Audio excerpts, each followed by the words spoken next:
time, freedom.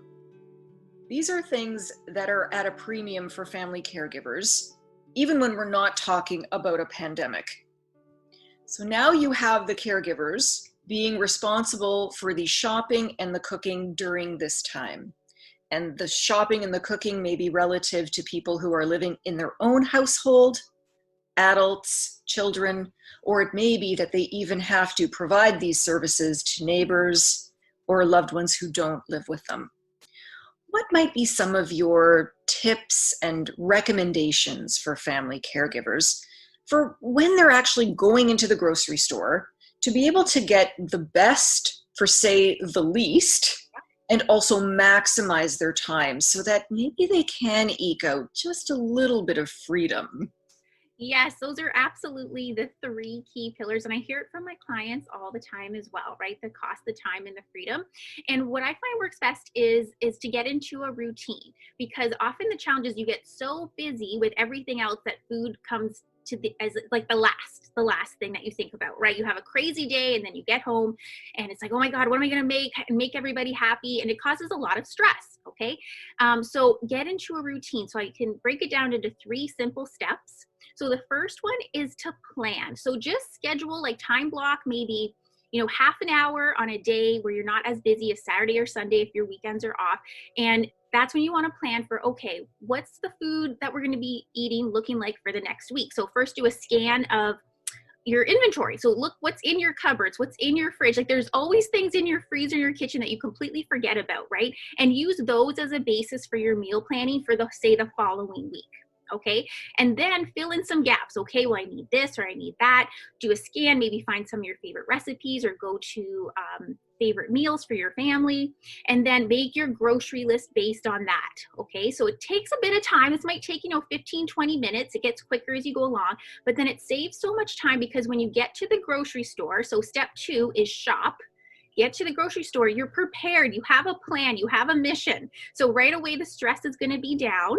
Okay. And because, again, the grocery stores are a little harder to get around these days. Absolutely. So we want to minimize our time in the store. So go with that shopping list based on what you're planning to make for meals, say, for the next week.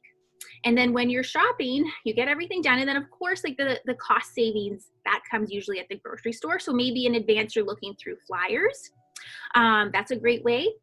Also too, there you can do price matching. So a lot of stores offer what's called price matching. If you're not familiar, it basically means go take a flyer from one store that offers a better deal and go to a different store that does price matching, show them that, and they'll give you the lower price point. So this will save you time, because you don't have to go to 3 different stores. You can go just to one store, and you're also then saving the money.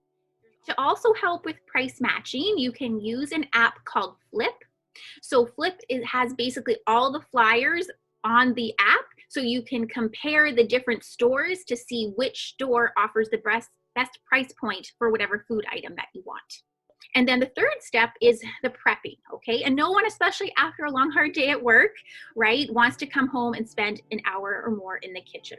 So one way to save time with this is that as soon as you get your groceries from the store to home, is do some prep right then and there. So wash and cut produce. Say you bought some chicken breasts and you want to do a stir fry, cut them up right there so they're ready to go. The night you have planned your chicken stir fry, put into the pan. Anything that you can prep in advance. Try to recruit some family members if possible. That'll save some time. And then that way you're really minimizing your time, especially on, say, like those weekday nights when you're so tired and so exhausted and hungry and you just want to get that food on the table for everyone. So another way to help save yourself time in the kitchen is to what we can call, like, cook once, eat twice. You might also hear this as batch cooking. So some people like to pick one day a week or one evening a week where they make something like a chili or a casserole or a stew. If you have a slow cooker at home, it's a great option to make those. And then make enough that it will last at least one more meal, if not several more meals. Or maybe leftovers for lunch, right? So maybe you and your family might have, say, if you make a big stew, might have it for dinner 2 nights in a row, but then you still have some leftovers because you're using this big pot, big slow cooker, that you freeze some.